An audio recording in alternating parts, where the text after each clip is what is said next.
आसान नाज़रीन, प्रोग्राम आज की बात के साथ मैं हूं इम्तियाज मीर। लाहौर हाई कोर्ट से नवाज शरीफ को इलाज के लिए बड़ा रिलीफ मिल गया। साबिक वजीर आजम नवाज शरीफ को 4 हफ्तों के लिए बैरून में जाने की इजाजत है।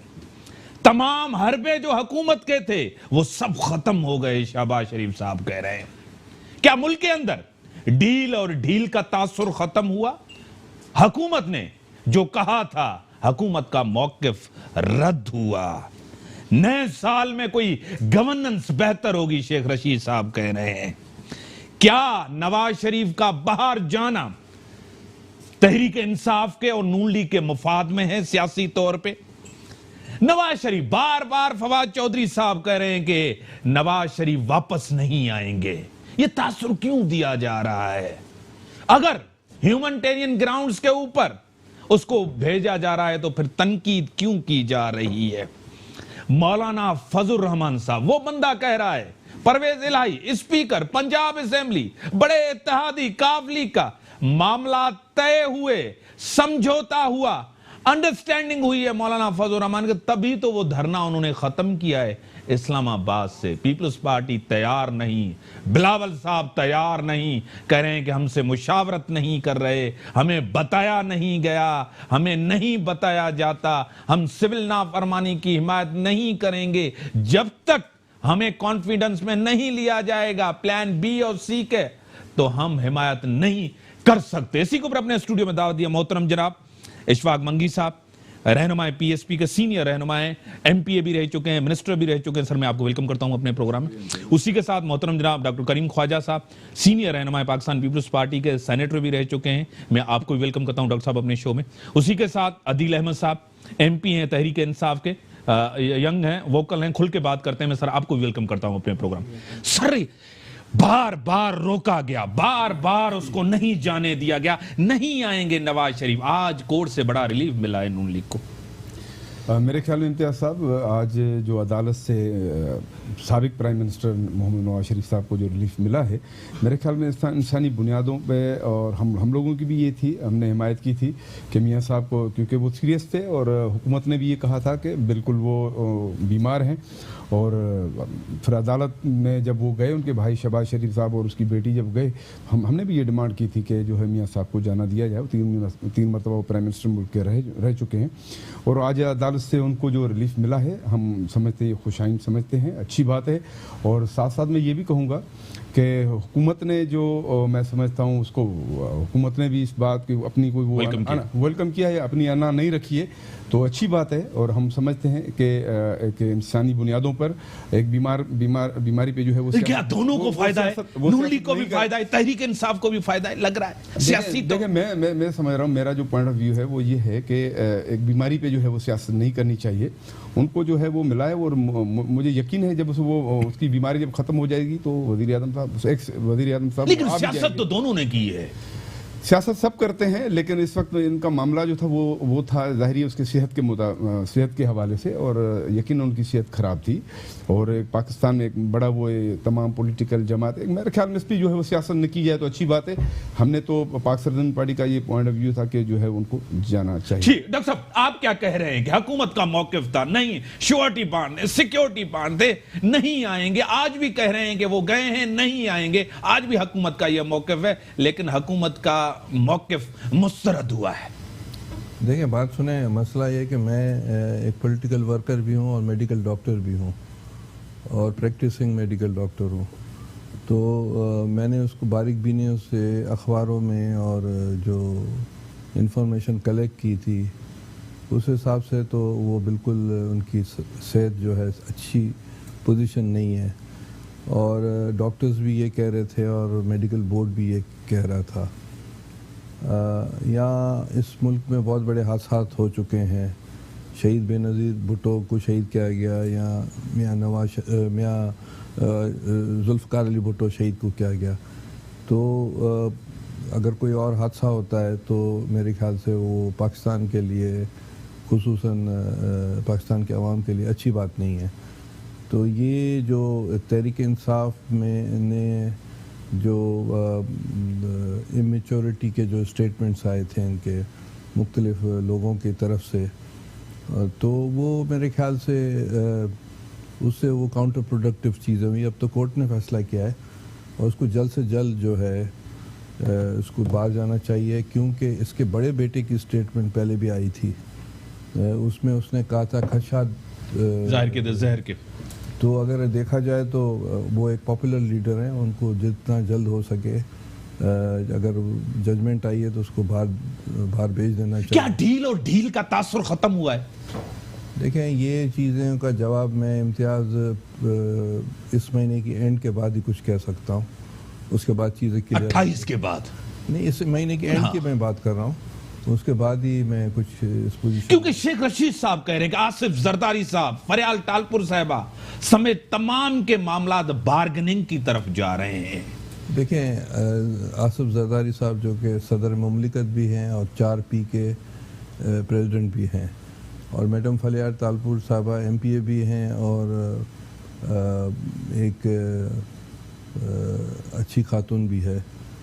तो उन दोनों को जो इन्होंने इन प्रिजन किया गया है, उनको बगैर मतलब अभी तक उन पर मुकदमात जो चले नहीं है, नंबर 1 इंक्वायरी हो रही है, ट्रायल नहीं है, इंक्वायरी हो रही है। वो इंक्वायरी बाहर भी उनको बुलाते थे अदालत में, 10 दफ़ा जरदारी साहब जा चुके हैं, 10 दफ़ा मैडम फरियाल जा चुकी है।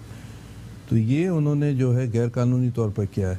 देखिए, एक मैं बात बताऊं, 2 बातें। जेलों में जो लोग रहे हैं या अदालतों में केसेस जिनके चलते रहे हैं, तो यहाँ तो इस तरह उनको, उन लोगों को प्रेजेंट, किसी ने खून किया उनको 2 साल के लिए रख देते हैं, 2 साल के बाद जमानत दो। इन पर तो केस ही नहीं चला है। इन पर जो है केस जब चले उसके बाद आप करें इंक्वायरी में, आपने उनको अरेस्ट करके क्या किया है? मेरे ख्याल से सिर्फ तंग ही किया है, इससे ज्यादा तो कुछ नहीं। लेकिन बेल एप्लीकेशन पे क्यों साइन नहीं कर रहे, क्यों जिद कर रहे हैं? रिलीफ लेना चाहिए, क्या वजह है? बेल एप्लीकेशन क्या ये साबित करना चाहते हैं कि हाँ मैं जेल काट सकता हूं? जिस तरह अपोजिशन के लोग भी कह रहे हैं कि वो नवाज शरीफ से भी ज्यादा बीमार है, लेकिन वो जो है ना जेल काट सकते हैं। नहीं, वो बीमार है तो उनको सहूलत मिलनी चाहिए, नंबर 1 बात। उनका अभी भी तो सहूलत मिली हुई है, नहीं है ना, उनकी हॉस्पिटल में है, उनकी जो डिमांड गवर्नमेंट देखे ना, गवर्नमेंट ने तो दी है। नहीं, मेरी बात सुनिए, आप कह रहे हैं अपना नॉलेज, वो उनकी डिमांड है ना। जो पेशेंट है, अगर कोई भी पेशेंट है जरदारी साहब को छोड़कर, वो तो यही डिमांड करता है ना हर पेशेंट कि भाई मेरा मॉलेज फलाना है, उसको बुलाया जाए। तो अगर आप उसके 4 डॉक्टर ये हैं, 5वां उसका मॉलेज। लेकिन डॉक्टर साहब क्या होता है जितने भी लीडर, मैं ये सवाल इसलिए कर रहा हूं कि क्योंकि जब ये सियासी मैदान में होते हैं तो बड़े तकड़े होते हैं, ठीक होते हैं, जब जेल के अंदर जाते हैं जल्दी बीमार हो जाते हैं सब। देखें, कोई व्हील चेयर पे आता है, कोई किस पे आता है, क्या ये वजह क्या है? देखें, मेरी बात सुने, ये जो बीमारी है ये तो किसी को पता नहीं, मैं भी हो सकता हूँ, आप भी हो सकते हैं, कोई भी हो सकता है। और वो उसके बाद तशखीस के तरीके हैं, ब्लड रिपोर्ट्स होती हैं, एक्सरे रिपोर्ट। डॉक्टर साहब, इस उम्र में अगर मैं आपकी टेस्ट करवाऊं तो आपकी भी 5 चीजें निकल आएंगी। अगर मैं मंगी साहब की भी 3-4 चीजें नहीं, कोलेस्ट्रॉल बढ़ा होगा, मैं जर्नलिस्ट बात कर रहा हूँ, कोलेस्ट्रॉल बढ़ा होगा, कुछ जो ब्लड प्रेशर होगा, ये चीजें हैं डॉक्टर साहब, आपको भी पता है। नहीं, मेरी बात, सर्वाइकल का मसला होगा, बैकबोन का मसला होगा, ये चीजें निकल आती हैं। अब ये तो देखें, इंसानी हमदर्दी, लॉ पाकिस्तान कॉन्स्टिट्यूशन में ये चीज़ें हैं कि जो इंसान बीमार है, वो कोई भी अलिफ बे जीम है, उसको ट्रीटमेंट देनी है। उस पर सवाल करना तो बेकार है। ठीक है अदील साहब, आपका मौक़िफ़ रद्द हुआ और उनको रिलीफ मिला, वो CCL से खत्म होंगे, जाएंगे बाहर इलाज के लिए। आज भी आपके लोग कह रहे हैं, जैसे शेख रशीद साहब ने कहा, उसके बाद भी कह रहे हैं बार्गेनिंग। आपके जैसे फवाद चौधरी साहब कह रहे हैं, वो भी कहेंगे वापस नहीं आएंगे। बिस्मिल्लाहिर्रहमानिर्रहीम, बहुत शुक्रिया आपने अपने प्रोग्राम में दावत दी। देखें, मैं रिपीट करूंगा, प्राइम मिनिस्टर पाकिस्तान के एक स्टेटमेंट के, इंसान जो है, अल्लाह ने इंसान के हाथ में नीयत और कोशिश रखी, कामयाबी जो है वो अल्लाह ताला देता है। तो इस मुल्क में इस मुल्क को अगर हमने ट्रैक पे लगाना है और इसको ठीक करना है, क्योंकि इस बात पर तो सब मुत्तफिक हैं कि जो हालात हैं मुल्क के, जो ये माजी के हुक्मरान छोड़ कर गए, तो बहुत ख़राब हालात हैं। अगर आज भी जो हालात हैं वो माजी की हुक्मरानों की वजह से, अगर हमने इसको ठीक करना है तो हमने इस मुल्क में कोई हिसाब किताब ज़रूर करना है। और अभी जो हिसाब किताब हो रहा है, इसमें से कोई एक ऐसा केस नहीं है जो हमने बनाया हो।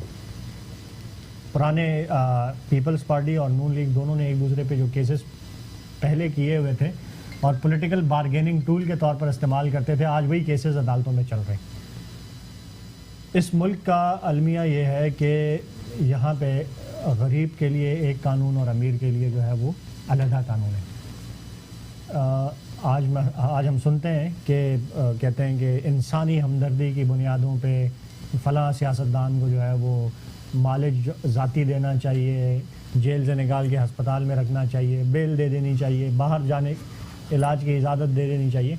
हमने असम्बली में एक सवाल किया था, हम सवाल करते हैं सिंध हुकूमत से या हम सवाल करते हैं पाकिस्तान मुस्लिम लीग नून से कि इनके अपने अदवार में जेलों में जो मरीज़ जो हैं वो पड़े हुए हैं, जो दिल के आर्जे के शिकार हैं, जो दीगर बीमारियों के शिकार हैं, कितनी दफ़ा कोशिश की गई कि उनको रिलीफ दी गई, कितनी दफ़ा कोशिश की गई कि उनकी लिस्टें बनाई गई और उनको मेडिकल ट्रीटमेंट दी गई, या कितने मरीज़ों को अदालतों ने जो है वो बाहर इलाज करने की इजाज़त दी हो। आंसर जो है वो सिफर है। अगर इन्होंने नहीं किया, आप करें, आप करें। 14 महीने आपके पास, आप बेहतरी लाएं, उनको भी दें। हमने बिल्कुल किया है। पंजाब की गवर्नमेंट ने और अभी पूरा जितने जेलों में मरीज जो हैं उनको इनकी लिस्टें सारी 10,000 तकरीबन 10,000 तक हैं। उनको ट्रीटमेंट देने के लिए जो है उनको मेडिकल ट्रीटमेंट देने की फैसिलिटीज़ फराहम की जा रही हैं। सेकेंडली, बहुत बड़ी तादाद में ऐसे कैदी जो जुर्माने ना देने की वजह से जो है वो उनके पास इस्तेताअत नहीं थी कि वो भी गवर्नमेंट कर रही कर सकें, उनको वो जेलों में पड़े सड़ रहे थे, तो उनकी जो है वो जुर्माने हुकूमत पाकिस्तान स्टेट ने जिम्मेदारी ली कि उनके जुर्माने पे करके उनको रिहाई दिलवाई गई। इसके अलावा जो इंटरनेशनल तौर पे दुनिया के दूसरे मुल्कों में जेलों में थे, तो प्राइम मिनिस्टर ऑफ पाकिस्तान वाहिद पहले वज़ीर आज़म पाकिस्तान के जिन्होंने ये दर्द समझा और उन्होंने और मुल्कों से रीच आउट किया और जो कैदी पाकिस्तान के दूसरे मुल्कों में पड़े हुए थे उनको भी फैसिलिटेट किया वापस लाने के लिए। तो लेकिन हमारी गवर्नमेंट इस चीज को अच्छे तरीके से समझ। लेकिन आदिल साहब, 2-3 चीजें जो बड़ी सबसे आज का वाकया, एक चीज मैं सवाल करूं, पहले आप उसको डिटेल में जाएं। आपकी हुकूमत ने ऑर्डिनेंस पास किए थे, जल्दी पास करके उसके कानून का हिस्सा बनाया। आपकी हुकूमत ने उसको वापस लिया कि नहीं ये गलत हुआ था, हम वापस लेते हैं। एक चीज ये। दूसरी बार आपके वुज़रा कहते थे नहीं ये लीगल डिमांड है, आप श्योरिटी बांध लें, इंडेमनिटी बांध लें, ये लीगल डिमांड है। कोई वुकला, आपके अपने लोग भी कहते थे, वो भी कहते थे कि ये नई चीज है, इसको नहीं छेड़ा जाए, नहीं लिया जाए। अदालत ने जो मचल के लिए वही सही है, मौकिफ उनका सही न था। फर्रुख नसीम ने आपको मरवाया इस पॉइंट पे। देखें, हमारा मौकफ ये है कि हुकूमत पाकिस्तान हर किस्म का इलाज जो है वो जो फैसिलिटीज़ बेस्ट ट्रीटमेंट अवेलेबल थी वो इनको दी जा रही थी नवाज शरीफ साहब को। फिर कराची से डॉक्टर्स बुलाए गए, फिर ये भी ऑफर्स की गई कि दुनिया में किसी मुल्क से आप बुलाना चाहते हैं तो वो भी बुला लें। उसके बाद भी जब उनकी वो था कि पाकिस्तान में इलाज नहीं हो सकता या अदालत में जो किया गया कि उनको बाहर इजाज़त दी जाए, तो इंसानी हमदर्दी की बुनियादों पे हमने ये भी फैसला किया कि इनको बाहर जाने की इजाज़त दी जाए। लेकिन पाकिस्तान के कानून में कहीं पे भी ये नहीं है कि कोई सज़ा याफ्ता मुजरिम जो अदालत से सज़ा जिसे हुई हो उसे जो है वो किसी तौर पे निकाल के जो है वो बाहर जाने की इजाज़त, ये भी कानून में कहीं। क्या ईसीएल के ऑर्डिनेंस में ये चीज थी कहीं पे भी, या उनके रूल्स में ये चीज थी, या इससे पहले कोई नजीर मिलती है, मिसाल मिलती है ऐसी चीज की कि गवर्नमेंट भी बांध ले? कभी नहीं हुआ ईसीएल में सर। देखें, प्लस सेकंड चीज, जो शरीफ खानदान का ट्रैक रिकॉर्ड है ना, अगर वो आप उठा के देख लें तो कोई वादा ऐसा नहीं जो शरीफ खानदान ने पूरा किया। लेकिन नवाज शरीफ वापस आए थे बेटी के साथ, वो अपनी सियासत की वजह से आए थे। वो एक अलहदा डिस्कशन है, अगर उसमें जाएंगे तो वो सियासी करियर अपना बचाने के लिए वो आए थे। जो इनका जो एक आप वादा उठा के देख लें, ये मुशर्रफ के साथ एग्रीमेंट करके जो गए थे और फिर जब वापस आए तो सऊदी सफीर कह रहे हैं कि इस टाइम का नवाज शरीफ चेंज था, जेल भी काट सकता था, केसेस को भी फेस कर रहा था। सऊदी सफीर ने आकर जो है वो खुद कहा कि हमारे साथ ये मुआहदा, तहरीरी मुआहदा किया हुआ था।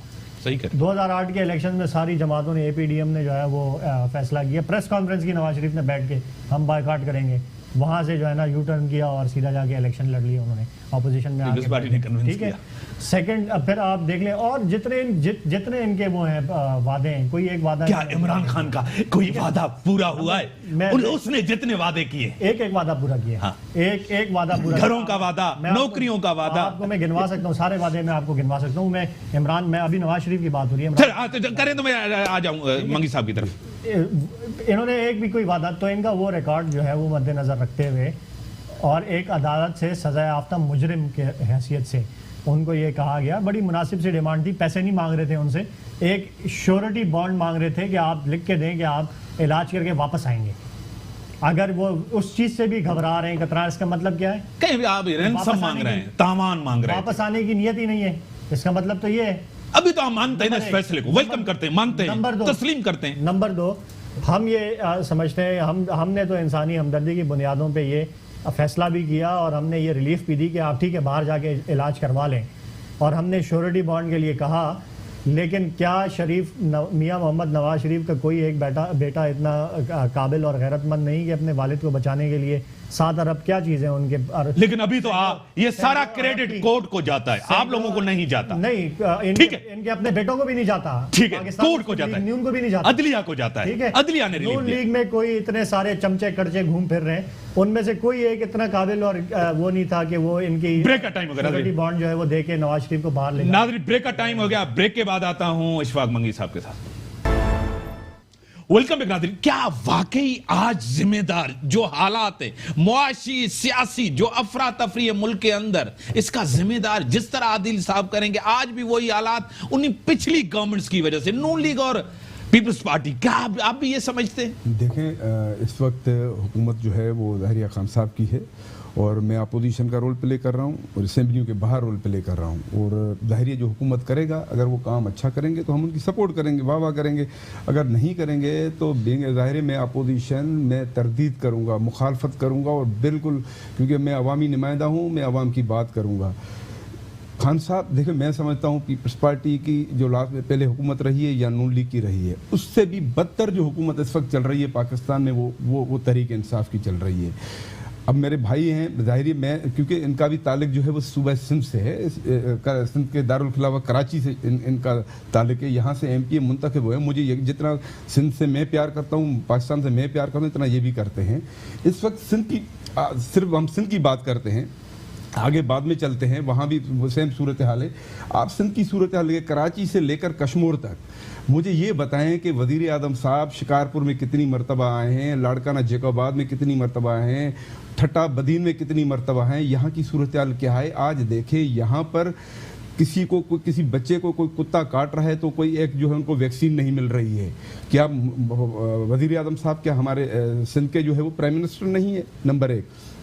अगर गुड गवर्नेंस की बात करें या जो हुकूमत की आप बात कर रहे हैं कि हुकूमत बेहतर कैसे चल रही है, देखिए इस वक्त खान साहब यू टर्न पे यू टर्न लेके जा रहे हैं। वो करेंगे कोई यू टर्न नहीं लिया भाई, सारे उन्होंने कहा सब वादे पूरे किए यार, एक वादा पूरा किया। सारी चीजें को छोड़ो, 162 अरब रुपए का वादा कहाँ गया अब तक? यार, कराची की आवाम देख रही है भाई, यहाँ कोई कचरा नहीं उठा रहा है। यहाँ कैसे आपका कराची शहर कैसे चल रहा है? तो सीएम उठाए ना, गवर्नमेंट सिंध गवर्नमेंट उनकी है। भाई तुम क्या वजीर आजम के मातहत वो नहीं आता क्या?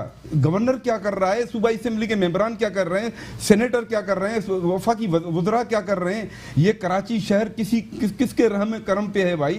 यहाँ का मेयर क्या कर रहा है, उनसे कोई पूछने के लिए तैयार नहीं, उनकी कोई ऑडिट करने के लिए तैयार नहीं। तो भाई हम खामोश कैसे रहेंगे? इम्तियाज मीर साहब, मैं लाड़काना का मिसाल दे रहा हूँ। एक बच्ची ज़ारा मंगी, पूरे सिंध में सरापा एहतजाज, ज़ारा मंगी बच्ची, उनके साथ रेप हुआ, जुल्म हुआ, अब वो उनके कातिल गिरफ्तार है, उनकी फैमिली को थ्रेट दिए जा रहे हैं। आज तक न पीटीआई का कोई नुमाइंदा, न पीपल्स पार्टी का कोई नुमाइंदा, न कोई उनसे उनकी बच्ची की उनके घर पे गए, किसी ने कोई तादियत नहीं की है। क्या वजह है? ओनरशिप नहीं है, जुल्म कितना है? हाँ। नहीं, आवाम किसके पास जाए? जब खराब हुक्मरानी होगी, बैड हुक्मरानी होगी, तो किसके पास? लेकिन इसी आवाम ने दोनों को वोट दिया है। कैसे मैं कहूंगा कि जो है जनाब वो कि ये हुकूमत बेहतर चल रही है? यहाँ अभी थर पारकर से एक बच्चा आया, उसको वैक्सीन नहीं मिली, वो बच्चा मर के चला गया। तो भाई मैं तो जाहिर है पीपल्स पार्टी की मुखालफत करूंगा। यहाँ किसी को पानी नहीं मिलेगा, यहाँ पर बिजली का बहरान है, यहाँ बिल ज्यादा आ रहे हैं लोगों के पास, यहाँ कोई कचरा नहीं उठाएगा, तो यहाँ तो मैं पीपल्स पार्टी की मुखालफत करूंगा। सिंध की हुकूमत उनकी है, मेयर एमक्यूएम का है, मैं तो उनकी मेयर एमक्यूएम का भी है, पीटीआई का भी है, क्योंकि जाहिर है वो इत्तेहादी है आपस में। वफाकी हुकूमत, लेकिन आमिर खान ने आज कहा कि हमें हुकूमत ने मायूस कर दिया है, तो मायूस 162 अरब रुपए का वादा पूरा नहीं हुआ। नहीं, सिर्फ वो भी कह रहे हैं इत्तेहादी है इनके, सिर्फ 162 अरब रुपए का मामला नहीं है, बहुत सारे मामला आते हैं। फिर अगर उनको वो अगर वाकई अगर संजीदा है तो फिर रिजाइन करें, फिर वफाक से भी और यहां से भी मेयरशिप से भी रिजाइन करनी पड़ेगी एमक्यूएम को। तारीख में किसी ने रिजाइन किया है ऐसा इत्तेहादी? देखें सर, अगर नहीं करेंगे ऐसी सियासत हमारे पास है, फिर सियासत ना करें, अमली बात करें, फिर सियासी बयान न दें, अमली बयान दें। देखिए हम इधर बैठे हुए, हम अपोजिशन का रोल प्ले करेंगे सर। यहाँ पर अगर मिसाल अभी देखो नवाज शरीफ का मामला था भाई, अगर इंसानी बुनियादों पे आपको उनको इजाजत देनी थी तो भाई 7 अरब रुपए के बांड की बात क्यों कर रहे हो आप? क्या सबको, अब जिसको पानी नहीं मिलेगा वो भी अदालत में जाएगा, जिसके साथ नाइंसाफी वो भी अदालत में जाएगा। आप मुझे राइट्स नहीं देंगे तो शायद यकीनन फिर मैं हुकूमत से फिर डिमांड क्यों करूं, फिर मैं तो अदालत में जाऊंगा। सर डॉक्टर साहब, अदालतें बार बार कहती हैं कि ये सियासी कचरा अदालतों में आके हल नहीं करें, ये जाके पार्लियामेंट में हल करें। सियासत वहां करनी चाहिए, कानून साजी वहां आनी चाहिए। ऑर्डिनेंस का मसला है भी आप कोर्ट लेके जाते हैं, सब चीजें। क्या वजह है, क्यों सियासतदान नाकाम हुआ है, पॉलिटिकल पार्टीज नाकाम हुई हैं डिलीवर करने में, जमहूरियत को मजबूत करने में? अवाम आप लोगों से खाइफ क्यों है? अवाम खाइफ नहीं है, खाइफ जो है बाय डिज़ाइन जो है प्रोग्राम्स और एक प्रोपेगेंडा चलता है जो 72 साल से चल रहा है। उस प्रोपेगेंडा में है कि पॉलिटिकल पार्टीज, सियासी आदमी, ये सब जो है करप्ट है, इनकॉम्पिटेंट है, और ये बाय डिज़ाइन जो है पाकिस्तान के आवाम के जहनों में बात डाली जाती है। जो डालते हैं उनके कोई अच्छे तेवर नहीं है, उन्होंने भी कोई बड़े फाड़े नहीं मारे हैं। एक मिनट सर, मैं एमएनए साहिबा हैं, डॉक्टर समीना मतलूब साहिबा एमएनए नून लीग की, मैं आपको वेलकम करता हूं अपने प्रोग्राम में। लाइन ड्रॉप हुई, हाँ सर आप कंटिन्यू करें। तो ये एक प्रोपेगेंडा जो है गुज़र 72 साल तक चलती है। आप सियासतदानों को जिम्मेदार नहीं समझते? नहीं, सवाल ही पैदा, उन्होंने कुछ नहीं किया। यदि बात सुने, सियासतदान सारी दुनिया में कोई फरिश्ते नहीं होते, उनसे गलत कार्यां भी होती है, गलत काम भी होते हैं, अच्छे काम भी होते हैं।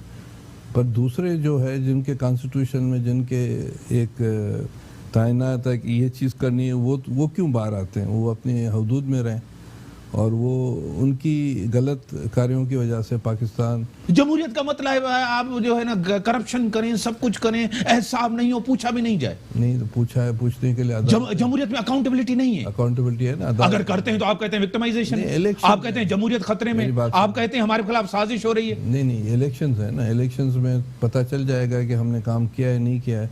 उसके बाद अगर किसी को शिकायत है तो अदालतें मौजूद हैं।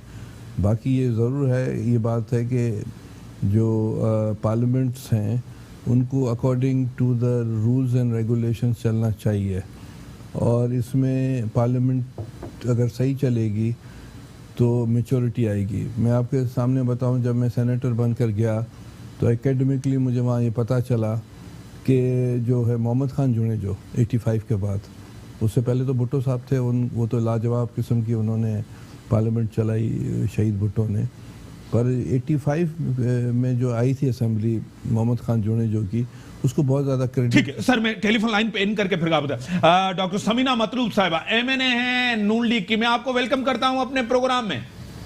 जी अस्सलाम वालेकुम। जी, बड़े सीनियर रहनुमा यहाँ बैठे हैं तीनों, और तहरीक इंसाफ से, पीपल्स पार्टी से, पीएसपी से। आज बड़ा फैसला हुआ है और जाने की इजाजत मिली है मियां साहब को, आप क्या कहेंगी? और आज भी फवाद चौधरी साहब कह रहे हैं कि मियां साहब जाएंगे, वापस नहीं आएंगे। बिस्मिल्लाहिर्रहमानिर्रहीम। फवाद चौधरी जो है ना, जी, फवाद चौधरी ऐसी ऐसी बातें छोड़ता है जिसका कुछ होता है ना पैर होता है। सही। मियां साहब अगर पहले अपने आप को अरेस्ट करवाने आ सकते हैं, उस वक्त भी तो बाहर थे, वो आए, वो असूल आदमी है और अपनी हर जायज बात पे वो डटता है, और हर इंसान को अपनी पर्सनैलिटी के मुताबिक अपनी पर्सनैलिटी को मनवाना चाहिए। इसी तरह ही है ना, उसने कहा कि मैं वापस आके अगर मेरे उसे क्या उन्हें पता नहीं था कि उन्हें फौरन अरेस्ट कर लिया जाएगा? पता था ना। तो बाकी ये जो चीटिंग वाली बातें हैं ना, जो इंसान के अपने दिल में होता है ना, वो दूसरे पे भी फिट कर रहा होता है। ये फवाद चौधरी तो वैसे ही ऐसे ही बगैर सोचे समझे गपशप लगाने के चक्कर में रहता है। ऐसे नहीं, हम एक बड़ी ऊंची स्टेज पे हैं, हम सबसे सुप्रीम अदालत में बैठ के लेजिस्लेशन करने के लिए एक हर बंदे को तो नहीं, ये देखिए जी अल्लाह ताला मौका देता, तो हमें उसको निभाने के लिए अपनी डिसेंसी और अपनी अच्छी गुफ्तगू और अच्छी सोच को बुरुकार लाना चाहिए। क्योंकि हमारी आवाम, हमारी कम्युनिटी जिस कॉन्स्टिट्यूएंसी से हम आते हैं, वो लोग हमारी तरफ बड़े पुरुद नजरों से देख रहे होते हैं। उसका ये हम अगर पॉजिटिव होके फैसले करेंगे, पॉजिटिवली काम करेंगे, स्टेप उठाएंगे, एक अच्छा माहौल शो करेंगे, तो उसका आफ्टर ऑल हमारी लोगों पे अच्छा इम्पैक्ट तो होगा ना। हम तो वहां पे, अब मैं क्या मिसाल दूं, अजीबोगरीब तरीके के इन लोगों की तरफ से एक तो ना ऐसी इनकी ये है कि ये कोई भी बात डिलीवर नहीं कर सके, कोई अपना नहीं दे सके, और जिस सिस्टम में ये घुस रहे हैं, ये हम रिफॉर्म चला रहे हैं, सारी बर्बादी उतार रहे हैं, और ये अवाम को क्या रिलीफ दे रहे हैं?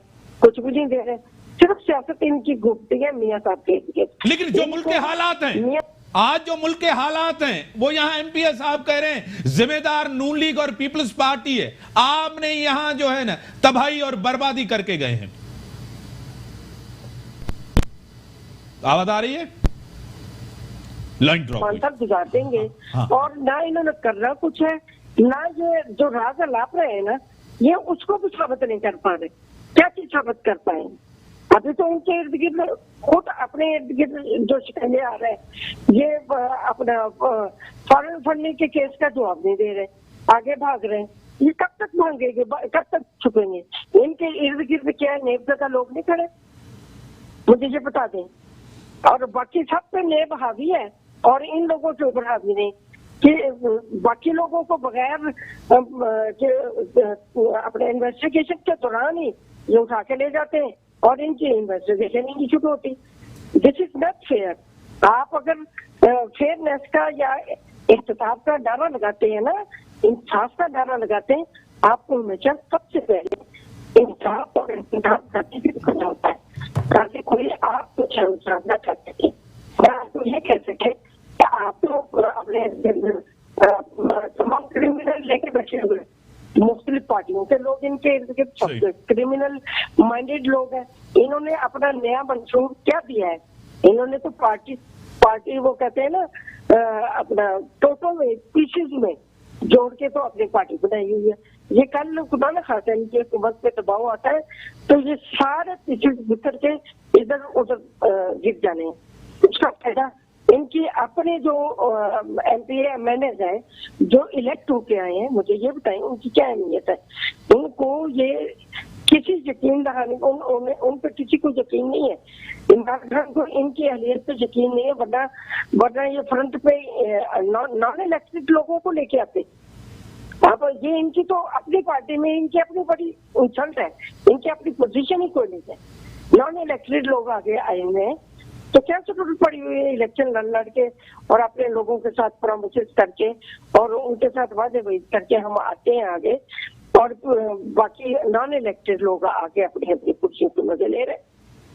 ठीक है, बड़ी मेहरबानी आपकी, आपने टाइम दिया मैडम, आपकी बड़ी मेहरबानी। डॉक्टर साहब, मौलाना फजल रहमान किसी अंडरस्टैंडिंग के तहत गया है, समझौते के तहत क्या? मैं नहीं कह रहा, परवेज इलाही साहब कह रहे हैं। मुझे इस बारे में मैं कुछ तबसरा नहीं करूंगा कि वो अंडरस्टैंडिंग के तहत गए नहीं गए, वक्त के साथ चीज़ें अनफोल्ड होती है। हाँ, ये ज़रूर बात है कि बिलावल साहब ने भी ये फरमाया है कि मौलाना साहब आजकल जो है चौधरी के साथ इन टच में हैं, तो इसलिए मैं इस वक्त कोई कमेंट नहीं करूँगा। मौलाना ने आपको इस्तेमाल किया या आपने मौलाना को इस्तेमाल? नहीं, हमने एक दूसरे को। नून लीग और पीपल्स पार्टी को फायदा तो हुआ नहीं? क्या फायदा हुआ? सियासी तौर इतना बड़ा रिलीफ मिला, पीपल्स पार्टी सिंध गवर्नमेंट के ऊपर इतना प्रेशर था, नहीं, सीएम कभी जा रहे हैं कभी गवर्नमेंट जा रही है, रिलीफ तो मिला आपको।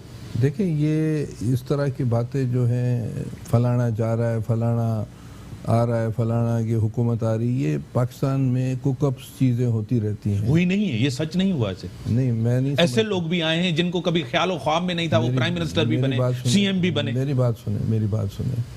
पाकिस्तान पीपल्स पार्टी जो वफाक की पार्टी है, क्या पीपल्स पार्टी अब भी वफाक की पार्टी है? हाँ, आज भी पाकिस्तान पीपल्स पार्टी कभी आप मौलाना के साथ धरने में होते हैं, कभी आप सुबह को आप मौलाना साहब के साथ धरने में होते हैं, शाम को कहते हैं कि हम मौलाना के साथ नहीं है, मजहब कार्ड इस्तेमाल करें। पॉलिसी क्या है? आप आवाम को क्यों बेवकूफ बना रहे हैं, क्यों बेवकूफ समझते हैं? एक पॉलिसी तो होनी चाहिए ना, आपका एक नजरिया तो होना चाहिए ना।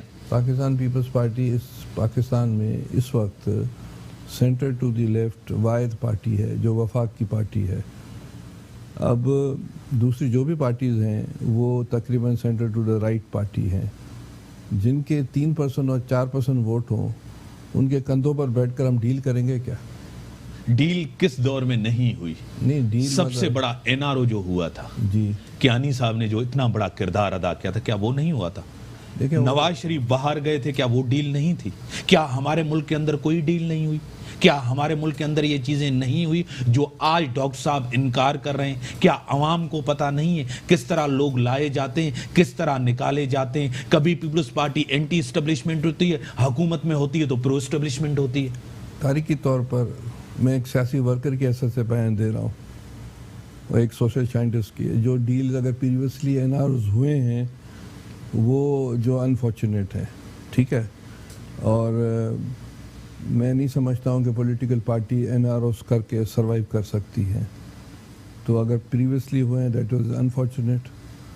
और पॉलिटिकल पार्टीज़ को अगर अपनी चीज़ें मनवानी है, कोई भी हो, उनको अवाम पर एतमाद करना चाहिए। जहाँ तक अभी की बात है तो अभी मेरे ख्याल से पीपल्स पार्टी ने कम से कम मौलाना के साथ मिलकर कोई डील चील नहीं की है। नहीं ना, मौलाना का साथ तो दिया है ना। नहीं, साथ पूरी सिंध के अंदर आप उसके साथ थे, मेरी बात बॉर्डर तक साथ थे। नहीं, मेरी बात सुने, हम बॉर्डर तक भी साथ थे, सिंध में भी, पंजाब में भी फैसिलिटेट किया, पर कोई डील हमने उनके कंधों पर ना मौलाना साहब ने रिलीफ तो मिला होगा ना। नहीं, हमें कुर्बानी का बकरा तो आपने बनाया ना उसको। नहीं, हमें क्या रिलीफ? जो बात करने के लिए तैयार नहीं थे वो जरदारी साहब के साथ उन्होंने बात की। नहीं, क्या इतनी खुल के बात आपसे करता हूं। नहीं, कोई बातचीत नहीं हुई। जरदारी साहब अगर वहाँ पिम्स में है, हॉस्पिटल में, वो भी ये सबसे बड़ा रिलीफ नहीं है? वो अदालत के कहने पर ना है, देखिए ना, अदालत के कहने पे हैं। डॉक्टर्स ने तो रिपोर्ट्स उन्होंने दी है ना, डॉक्टर्स हैं, उन्होंने रिपोर्ट दी है ना, उनकी तबीयत ठीक नहीं है। डॉक्टर्स ने, जो सरकारी डॉक्टर्स हैं, उन्होंने लिखा कि भाई इनको आप शिफ्ट करो, और फिर अदालत ने कहा कि शिफ्ट करो। इसमें डील की क्या है? सर बी जो है प्लान है उसको सपोर्ट क्यों नहीं करें? एहतजाज करना हक है, रोड ब्लॉक कर रहे हैं, सब कुछ कर रहे हैं, एहतजाज करें। तहरीक इंसाफ ने भी किया था, सबने किया है, करते आते हैं। पीपल्स पार्टी ने भी किया, पीपल्स पार्टी ने भी लॉन्ग मार्च किए हैं, सब कुछ किया है। देखिए, हम समझते हैं इस वक्त कि अगर जो प्लान बी के लिए हमसे कोई किसी ने मशवरा नहीं किया है, मौलाना साहब ने धरने के जो इस्लामाबाद में कहा वो भी हमारे मशवरे बगैर किया, अभी जो प्लान बी जो है वो भी हमारे मशवरे बगैर किया, तो हम क्यों सपोर्ट करें? अगर मशवरा जो कंटेनर पे मौलाना साहब ने शुरू दिन से लेकर आखिरी तक स्पीच की, आप उस सबको हिमायत करते हैं? नहीं करते, नहीं करते इसको, नहीं करते। उसके मौकिफ के साथ नहीं है, नहीं थे, मजबूरी थी कोई, इसीलिए वजह से। मजबूरी की नहीं है सियासी कोई डॉक्टर साहब क्या आप सियासत का फ्री में होती है क्या? देखिए बात सुने, गिव एंड टेक नहीं होता। नहीं, मेरी बात सुने, अवाम का इतना दर्द था, महंगाई के लिए बाहर निकले थे। मेरी बात सुने, पीपल्स पार्टी कॉन्स्टिट्यूशनलिस्ट पार्टी है। ये जिना से हमने सीखा है, जुल्फ़िकार अली भुट्टो शहीद ने जिना से सीखा। तो कॉन्स्टिट्यूशनल के अंदर जिस तरह के भी चीज़ें हैं उसकी हम हिमायत करते हैं। उसमें नया इलेक्शन भी हो सकता है, कॉन्स्टिट्यूशन में है, असेंबली में चेंज भी हो सकता है। जलसे जुलूस विद कंसल्टेशन अगर होते हैं तो वाह वाह, एहतजाज विद कंसल्टेशन होती है तो सही है, पर बगैर कंसल्टेशन के और कॉन्स्टिट्यूशनलिस्ट रास्ता छोड़कर हम किस तरह हिमायत करें? डॉक्टर साहब ईमानदार बताएं, इस मुल्क के अंदर बल्दियाती इलेक्शन होते हैं जो कॉन्स्टिट्यूशन के अंदर लिखे, सुप्रीम कोर्ट के कहने पे कहने, इस मुल्क के अंदर आदमशुमारी होती है, वो भी कोर्ट के कहने में होते हैं। कहां उस टाइम आप लोगों को कॉन्स्टिट्यूशन याद नहीं आता? देखिए, एवोल्यूशन ऑफ डेमोक्रेसीज में बहुत सी चीज़ें फ्लॉज होते हैं, जो वक्त के साथ चीज़ें दुरुस्त होती है। अगर डेमोक्रेसीज प्रॉपर चलें तो ये जो फ्लॉ है, जो अदालतें आती है, वो भी ख़त्म हो जाएंगी।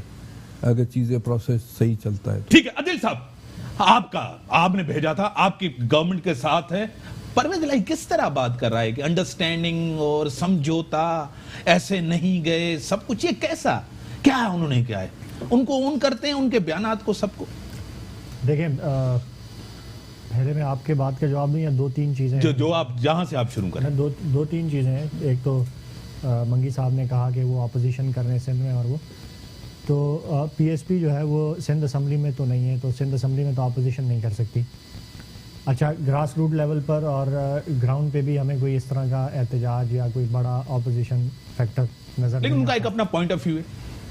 हाँ, टीवी शोज में ऑपोजिशन का किरदार वो रोल प्ले कर रहे हैं, हम भी ऑपोजिशन का ही सिंध में रोल प्ले कर रहे हैं। जो प्राइम मिनिस्टर को या फेडरल गवर्नमेंट को मोरद इल्ज़ाम ठहराया जाता है, मैं समझता हूँ कि वो गलत है, क्योंकि सिंध में जो चीफ एग्जेक्टिव है वो पाकिस्तान पीपल्स पार्टी का है। सिंध के डिपार्टमेंट्स या जितनी हुकूमती इख्तियारात हैं वो पीपल्स पार्टी के पास हैं। तो जितना अपोजिशन का रोल जो है वो ये प्ले कर रहे हैं, उससे ज़्यादा शायद हम प्ले कर रहे हैं, और हम भी सिंध की और कराची की आवाम की बेहतरी के लिए जो है वो असम्बली के अंदर भी आवाज़ उठा रहे हैं, बाहर भी उठा रहे हैं, टॉक शोज़ पे भी उठाते हैं।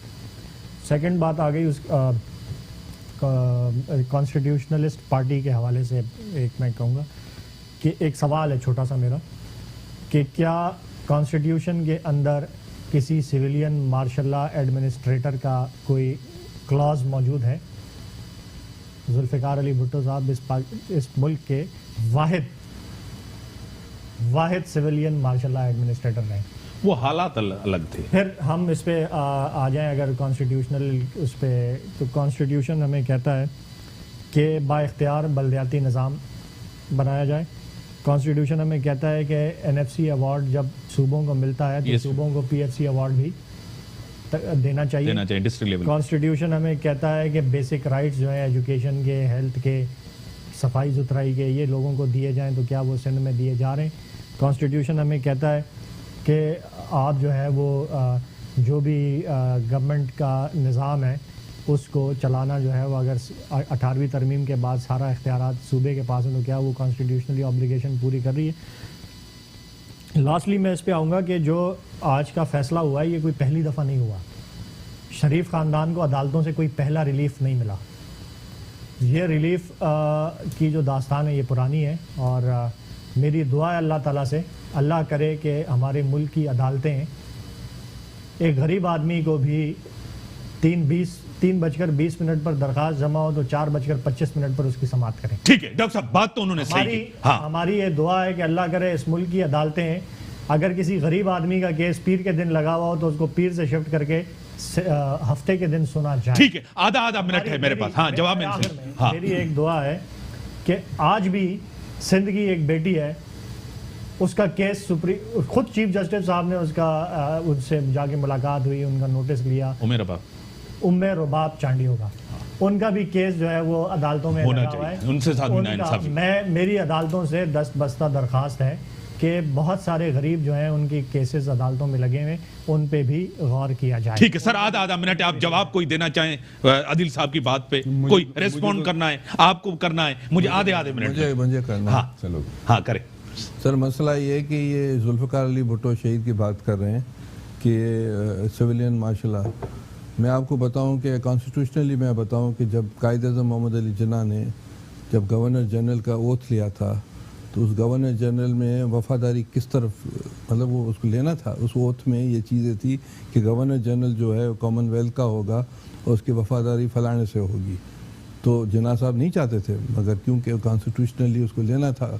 उसके बाद जब पाकिस्तान ने डोमेन स्टेट का ख़त्म किया तो फिर दूसरी बात हुई। तो कभी कभी हिस्टोरिकली ये चीज़ होता है सर। हाँ, आप मैं अदील साहब को ये जवाब दूंगा, क्योंकि मेरे आधा सेकंड में कंप्लीट करता हूँ। देखें, पहली बात यह कि पाक सरजमीन पार्टी नेशनल जमात है हमारी, जिसके चेयरमैन सईद मुस्तफ़ा कमाल साहब है, और पूरे पाकिस्तान की हम नुमाइंदगी कर रहे हैं। हमने इलेक्शन लड़े, मुस्तफ़ा कमाल साहब यहाँ के मेयर रह चुके हैं। हम पाकिस्तान के 22 करोड़ आवाम की नुमाइंदगी कर रहे हैं। अगर कोई गलत काम करेगा, कोई हुक्मरान सही हुक्मरानी नहीं करेगा, तो सख्त हम जो है बड़ी मेहरबानी। मुल्क के अंदर जमहूरियत होनी चाहिए, सिस्टम होना चाहिए, सबको हक मिलना चाहिए, असेंबली के अंदर हो या असेंबली के बाद। जिम्मेदार हुकूमत, अगर मसाइल हल नहीं होते वजीर आजम ने जो 162 अरब रुपए कराची के साथ वादा किया है, मायूस किया है। आमिर खान ने कहा सिस्टम चलना चाहिए, जमहूरियत चलनी चाहिए, इसमें ही इस मुल्क का भला। इसी के साथ दीजिए इजाजत, अल्लाह हाफिज।